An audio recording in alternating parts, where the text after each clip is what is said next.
Nilima Devi, Assistant Professor in the Department of Computer Science and Engineering. So in the class, I have to discuss about the constructor.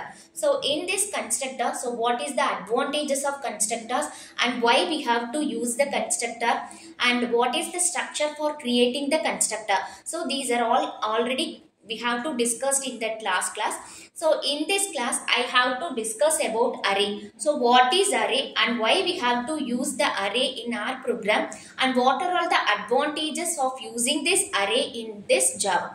So array is a continuous memory allocation. We have stored n number of values in a single program. So in this, the values has to be assigned when the memory space is free. But using this array, we have to give the particular value. So if I need to store the 5 values, I have to mention the size of the particular data and it will allocate the continuous memory. So in this, I need to store the 4 values, 1, 2, 3. So I have to store the 4 values so it will allocate the value as 4 values. So I can store the values. So I will give the value as 10, 20, 30, 40. So this is the continuous memory allocation. We have stored the values in a continuous manner. So in this, the array is indexed starting from the 0. So the array index value, the value has to be stored in continuous manner and the index value will be starting from 0. So in this 0 index value, the first value we have to be stored 10 and this first index value we have to store the value as 20. So it's like to be continued until how many size of values we have to be stored. So in this, I have given the structure for assigning the array values. So data type array name equal to new data type of size. So data type is nothing but either an integer, float or extra. So in this, I have to given the array name for the particular allocation. So this is new data type. So I have to given the size. So this is the size value. So how many values I need to assign? So we have to give the size for the allocation, memory allocation.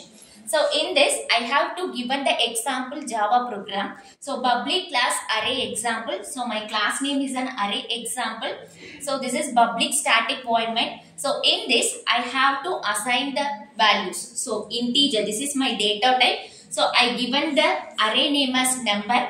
So in this, I have to allocate the 5 values. So in this, I have to allocate the 5 values. So the index value will be 4. So this will be assigned. So this only I have to given the values. So my array name is number. So this is my 0th index. So 10. The next one 20 and the second 30, third 40 and the fifth one is 50. So this is the, in this index value 4, I have to store the value as 50. So then in this, I have to print the value system.out.println. So I have to print the first element. So first element will be in. So I have to give the index value. So when I need to give the index value, so which the value has to be under the which index. So I have to be given. So this value will be 2 means.